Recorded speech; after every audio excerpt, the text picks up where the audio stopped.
Hello everyone, welcome to PES 2021 season update. I'm not going to give it the full name because eFootball sounds stupid. You're lucky that I actually called it season update. This is a very special episode. You'll notice that this is episode 0 of the new Master League season, and I have tried to be as mysterious as possible in the thumbnail leading into this video. So, I know what you're all asking, at least two of you are asking. Who are you going to manage? Well, you're going to find out as we go through the process of setting up our Master League campaign for this season. So let's go ahead and click on New, and I'll fast forward through some of the less interesting parts of this, but we want the club team lineup. We want this to be realistic, of course. And now is the time. I said on Friday, for those of you that were watching, that we will be managing a former European Championship winning side.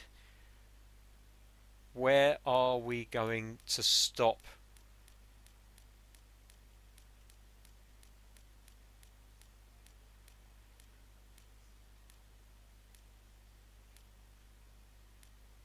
It's the Championship.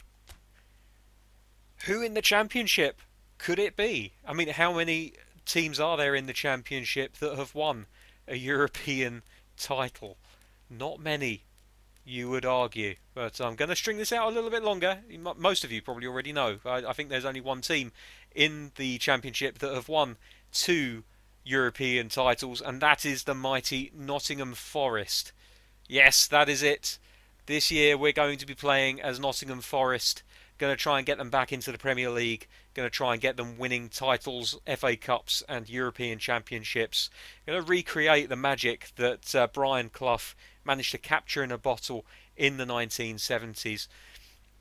And while we're going through the setup of this particular season, I'm going to give you a little bit of information about the club. So, Nottingham Forest were established in 1865 and are the oldest existing Football League club, a title that they inherited from Notts County following county's relegation in 2019. Who are we going to be here? I don't know. We could go for Lothar Matthäus again. There's a few options here. They've added a couple of new faces. Those faces being Pep Guardiola, Ryan Giggs, Frank Lampard, I think, is a new one, and Steven Gerrard as well.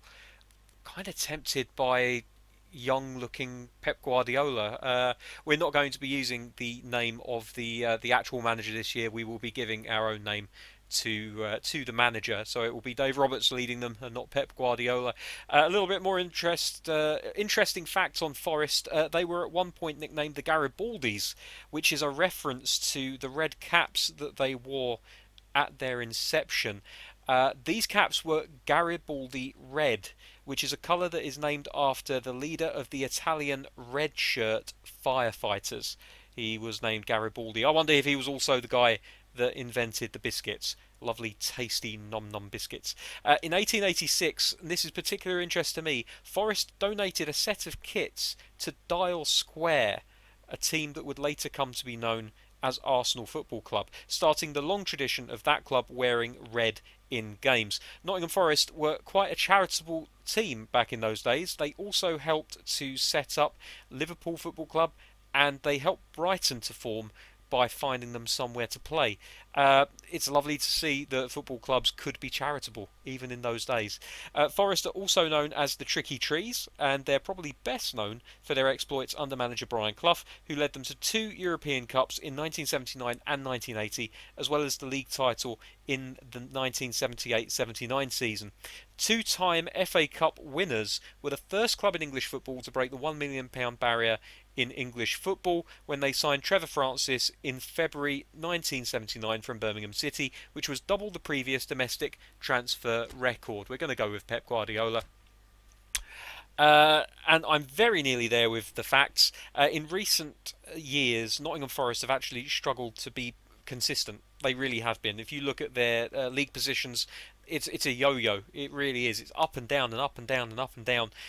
They've been lurching from top half finishes to relegation places constantly. They've been relegated to the third tier of English football. It happened in the mid-noughties, and they were in League One for 2 seasons before Colin Calderwood managed to get them back into the Championship. It looks like this season is going to be, looking at the early going, another one of struggle for Nottingham Forest. Hopefully we can do a little bit better for them here. Right, so now we're just going to get all of the name stuff done and out of the way. So this is changed to Roberts. Lovely. Nationality is, of course, English. You can tell from my lovely flowing accent. And match attire. What do we think? Oh, they've literally only got 3 options for him. Suit, shirt, or sportswear. I don't like the sportswear. I think we'll go for suit. There we go. So, transfer frequency, we're going with normal. Negotiation difficulty, normal. Starting budget, normal. First window transfers. I'm going to disable them because I think that we want to be realistic, and the transfers have all been updated. So really, we should be dealing with what we've got at the moment, and it'll lend a little bit more realism to the first half of that season. So we're going to disable the first window transfers. Salary display, I'm going to go for weekly because I just like weekly. We're starting on Superstar this year, everybody. Just so you know. Not beginner, not top player, superstar.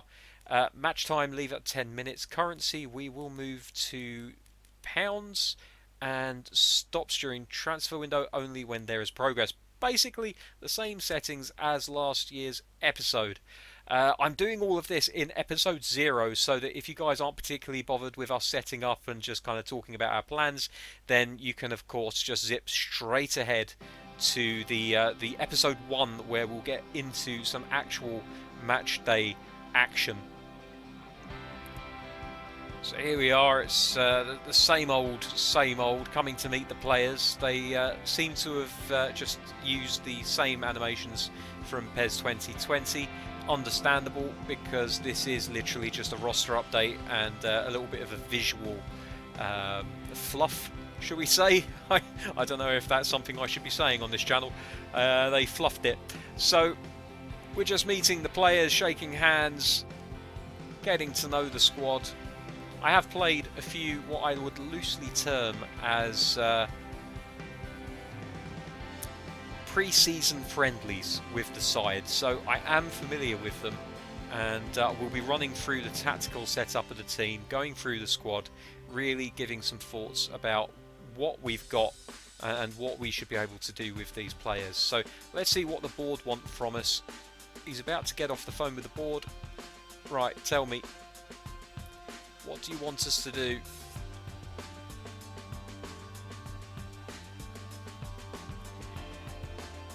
Right, he wants promotion, and that is fair. That is fair, and you'll see why when we get to the squad. Should we promise promotion? Now, in fairness, in this league, that is a top 6 finish. I can't remember whether there are playoffs built into this version of the game. Top 3. I think top 3 is doable. But you guys know what I'm like. I like to under-promise and over-deliver. I don't know if they'll accept me saying we can finish mid-table.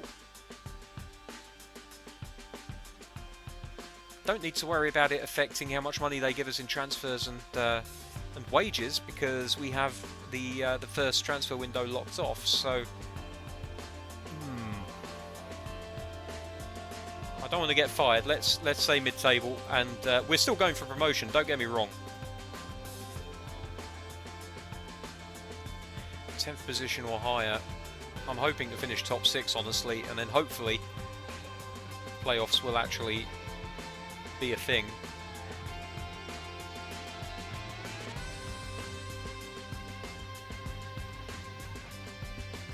Seems rather modest, but I suppose you have your reasons. Let's aim for that then. Okay. I mean, that I like the fact that basically the options that they give you are all acceptable, so you can set your own expectations. Coaching staff seem happy. Let's skip past that and get to the squad itself. Have a little look at what we've got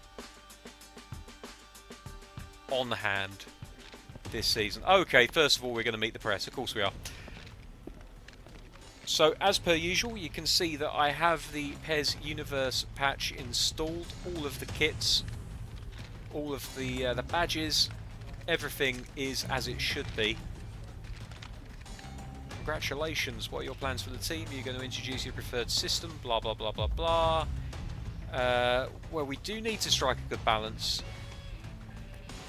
So I'm going to say we need to strike a balance. I do have my own ideas, but honestly, knowing the formation that Forest play, I'm not actually going to change it that much.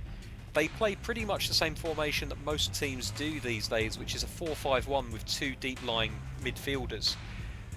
I've played around with advancing the wide attacking players so that they're not attacking midfielders, but actually wing forwards, and that seems to work quite nicely for us with possession built into it. It's pretty much a variation of the tactic that I was using last season. So those of you that watched the PES 2020 season will know what I'm talking about. What style of football do you want to play this season? Do I want clean sportsman-like football? Do I want to put on a show? I want to see the boys play hard. I mean, I like sportsman-like football. I like to entertain. I'm an entertainer, end of the day. I'm not going to be playing like Pep Guardiola's sides do, because I'm not Pep Guardiola, I just look like him. We should avoid dirty plays and time wasting and play the game the right way. That's what I want. Yep, no, that's absolutely what I want. It's not entertaining. Like, all due respect to teams that do cut their cloth accordingly, and I'm not going to name names here, but I don't enjoy watching teams that get 1-0 ahead and then just shut up shop. And I know that is ironic for an Arsenal fan to be saying that. Believe me, I know. But I like the free-flowing football. You know, the Wenger era was my era, so that's what I like. Okay, so welcome to Master League. This is the beginning of your career as a manager. First, check your mails. Okay, so this is all stuff that we already know about. Press the triangle button. It will take you into the main menu for messages, and we got a trophy for that. Amazing. I love this game already. So, training regimes. We do need to go into training regimes at some point soon. Scouting activities. Okay. Managing the budget. Transfer fees come out of the transfer budget, and similarly salaries come out of the salary budget. We know about that. Managerial career, yeah, whatever. Schedule for August. So this is the schedule. The national team announcement is on the 21st of August. The championship gets underway on the 22nd. Then they announce the European Best Player Award on the 27th, 5 days after the beginning of the season. Seems a little bit late to me. They should be announcing that at the end of the season, not the beginning of the next one. And then the last day of the transfer window is on the 31st, but that doesn't actually bother us because we've decided that the transfer window is not actually going to be open in this first half. This season's target, we've taken a look, your staff, blah blah blah. See no problem with it from a business perspective. I'm sure you'll have a positive knock-on effect. Needless to say, supporters will be cheering you on to achieve the goal. Right, lovely. Okay, we've had a look at all of that stuff. Now, the important stuff. First of all, let's have a look at the schedule, and you can see that the first game of the season, which will be coming up very, very soon, because Episode 0 and Episode 1 actually launching on the same day, so they will be launching pretty much concurrently. So they'll both be releasing at the same time. If you don't want to watch Episode 0, you can go straight onto Episode 1. I will be mentioning a few times in Episode 1 that you can come back to this video to see how it was all set up and to get a more in-depth look at the squad. But that's the first game that we're going to be seeing on Match Day 1 on Episode 1 is Nottingham Forest versus Wycombe Wanderers, and it's going to be at the City Ground. So that is going to be something to look forward to. Let's now have a look at the game plan, and let's have a look at the squad. And I like the squad. I do like the squad. These ratings are not what I remember seeing when I played some friendlies, so they have been altered quite heavily. I'm not going to lie, but obviously Forest won't be the only team to have that happen to them. So first things first, I'm going to go and I'm going to load the tactic that I have developed. So here you are. You can see it's not a massive step away from what we were already lined up with. Shola Amiobi and Joe Lolly, are going to be playing as wing forwards, but they're held back enough. Like if I hold down on Lolly and move down one on the D-pad, you can see that changed into a midfielder. So they are as deep as they can be as wing forwards. Luke Freeman is playing here as the attacking midfielder, although Harry Arter actually is a pretty decent option, even though you can see he drops to a 69 when he's up there, which is nice. Luke Freeman is also a 69, so that's nice. Jack Colback. Any of you that are Newcastle fans, and I know that there are several Newcastle fans that are subscribers to this channel, will remember Jack Colback with, well, I don't know if you'll remember him with any kind of joy or or fondness, but he's captain of this side, and he's not a bad player. He's a very good defensive midfielder, and at this level, I think he's decent. He'll do a job for us. And looking at the battle, of course, Lewis Graben up front is well, he's just an absolute beast, isn't he? He's a goal scorer extraordinaire, and in my pre-season friendlies, he has been really dangerous. At the back, interestingly, my Football Manager save for Newcastle, which I did a little while ago, is a private save. It's not on this channel. I actually signed Scott McKenna for Newcastle, and he was very good for us. So I'm very familiar with Scott McKenna. He's I think I bought him from, oh god, it was a Scottish club. Regardless of where I got him from, he's a very good defender. I like him a lot. I think he's going to be a starter for us, no trouble whatsoever. Michael Dawson is old as the hills. He's 37 years old, but he's still a good defender. He's just really lacking in pace, and that's not something that we can afford in this division. So immediately we're going to look to the bench to see who we can put on in his place. And just looking at it, I think Worrell is a much better option. Just as good as Scott McKenna, according to this, although he's actually a better passer and dribbler of the ball. So it's probably more of a progressive kind of centre back that can play the ball out from the back, whereas McKenna is a little bit more limited. He's one of those players that gets the ball and just has to play a short pass immediately to someone else who can play it a little bit better. Cole Jenkinson at right back, as an Arsenal fan, very familiar with him. I'm very happy to be playing with a team that has Cole Jenkinson in it. I think he got a little bit of short shrift, to be honest with you. I think he's a decent player. He's probably not playing at his level at the moment. He's probably playing a little bit below it. So he's going to be a player that's going to be vital for us this season. But also, I think he's probably going to be vital for us if we get into Premier League, because I think he's good enough to do a job in the Premier League for us in Pro Evo. So keep an eye out on him. We are a little bit weak at left back. This is one area of the team. Oh no, we're not. Yuri Ribeiro is obviously going to be the left back of choice for us here. I don't know why. Oh, it's the live update. That's why. Ayanu must have played the last game for them. So that back line is decent. All mid 70s. Samba in goal is a mid 70s, 76. The only weak spot really is kind of attacking midfield, and if we just highlight Freeman, we can see Joe Lolly can play there and he'd be rated 72 in that area. Cafu, who obviously is not the Brazilian player of yore, don't really have many other attacking options in that area. If we highlight Lolly, let's have a look at who's available to play right midfield. Okay, so we don't really have too much depth on right midfield either. So I'm going to say that our priorities when the transfer window opens in winter is going to be an attacking midfielder. Although Freeman will no doubt develop. Although he's 28 now, so I don't know if he's got much development left in him. Can't see on this screen. We'll have to have a look in a minute. I'm wondering actually. Yeah, I think an attacking midfielder is going to be necessary, and as well as that, I'm kind of thinking we need a winger and a right winger, don't we? Yeah, I think we do. I think we do. So that's going to be what we're going to be looking for when we come to the transfer window. Other than that, I have to say, like this squad, I'm really happy with it. Colback is 31. Jesus, I thought he was still a kid. Well, okay, that's going to be somewhere else that we might have to look. But we do have So here, So. I don't know. Um, 31 years old, so he's no spring chicken himself, but he's a very good option as a defensive midfielder as well.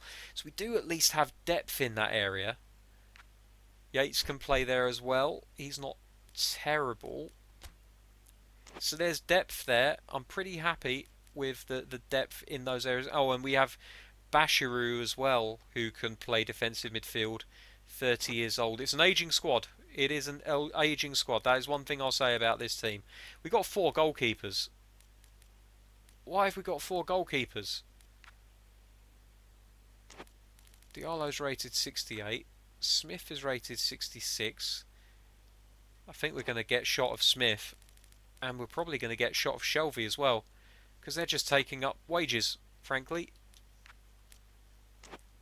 Right, okay, so that's identified the squad. Oh, probably what I should do while I'm in here is show you the tactics that we're going to be using. And we're using the old faithful attacking fullbacks instruction. We're also leaving deep defensive line on to begin with. Even with the two defensive midfielders, I like to play it safe to begin with, so we don't want to overcommit the defenders. So if we can have them hold back at the very least and be shielded by Harry Arter and Jack Colback, then that should make it a little bit more solid at the back if we lose possession of the ball. When we're attacking, we're going to be playing a short passing possession game, focusing on wide areas, flexible positioning, and a mid-range support range. Defensively, we're going all-out defence, wide containment area because we've got good defenders who can head the ball. So getting those players out wide and trying to whip balls in is going to be a lot more effective than trying to contain them narrow and winning tackles. We're going aggressive, as I said. The defensive line, I'm playing reasonably deep at the moment. I think that goes hand in hand with the deep defensive line instruction. Plus the fact that we don't have blistering pace in our back line. So we do need to be careful there. So deeper defensive line and a middling compactness. It's worked for me so far. So tactically, that is what we are doing with this team at the moment. I'm just looking at this guy, Mighton. He might be okay. I mean, he's 18. He's rated 63. He's not going to develop quickly anytime soon. But he can play on either flank. He's quick. What's his passing like? His passing's... It's okay. It's a solid 2 out of 3. Speed and acceleration and dribbling is actually pretty decent at 68. Good stamina. Weak foot usage 3. Weak foot accuracy is 2. That's not great. He's a right footer. He's marked as a left wing forward. So if we could play him on the right wing and just use him to whip balls in, or we could play him on the left and he could cut inside and try and take a shot. So that's not too bad. Oh, Guerrero is a very, very decent centre forward at 30 years of age, by the way. That's definitely a player that's going to get some game time for us. Let's go back to Graben. He can play out on the wings, you know. Rated 67 on either side, but looking at him, he's got the speed. His dribbling is decent. As I said, speed and acceleration is good. Tight possession is pretty decent as well. He could do a job if we're desperate. We could put Graben out on one of the wings and have Guerrero play through the centre instead. So we have options. We do have options. And remember that the Championship is not the Premier League. It's not full of top line teams. So I think that a lot of these players that are in the high 60s are probably going to be good enough. Like Tyler Blackett, for example, is a player that I think we all know about. He's had a career in the Premier League, very very briefly, but I'm pretty sure he was in the Premier League briefly. Um, and if not, like it's a name I've heard. 26 years old, he can still develop, and he can play centre back as left back. 186 centimeters tall, so he's a good 6 foot, 6 foot three actually. I think if I'm getting my maths right, 6 foot two, 6 foot three. So he's decent as a centre back, but he can play left back as well. Um, he's not too bad. Defensive awareness 70. Ball winning isn't the best, but I've seen worse for a left back. So I don't know. Like he's an option. We've played with high 60s fullbacks before, and it's not been a problem for us. Okay, right. So I think that pretty much covers everything. I'll tell you actually, no, it doesn't, because one thing we do have to do is go into the manager's office, go to budget settings, and actually before we go to budget settings, let's have a look at what our budget is. Right, we've got 10,000 in the bank for salary and a transfer budget of 11.5, pretty much. Youth team is your standard collection of ne'er-do-wells and absolute losers. Look at this at the bottom, 51. I don't care if you're 16. He's 16 years old. He's rated 51. At 18, he's only going to be about 53, 54. Like, Jesus Christ. On the plus side, Harrington, again, in the youth team, decent player. How old is he now? 20 now. I think this might be the last time we see Harrington appear in the youth team, but he is a good midfielder. And actually, I have played him in wing forward positions before. It's not his natural position, but he can play there, and he's not bad in that position. Olikainen is a pretty decent left winger as well, so he's a player that we could look to bring into the side. And who else do we have? Not many players. Not many players. A lot of these are pretty waste. They're wasters, really, aren't they? Texera is still there. Russo, Pierre, Olikainen. I think Olikainen and Harrington are two players that I would be tempted to bring into the side. Um, they're worth a pretty penny as well. So even if it didn't work out for them, selling them both would pretty much double the budget. So the youth team, again, is something that we're going to have to lean on in the early going just to bring in some extra bodies. But that is going to do us for another episode. Until next time, thank you very much for watching. Take care, and join me next time when we begin the PES 2021 Master League season. Bye bye.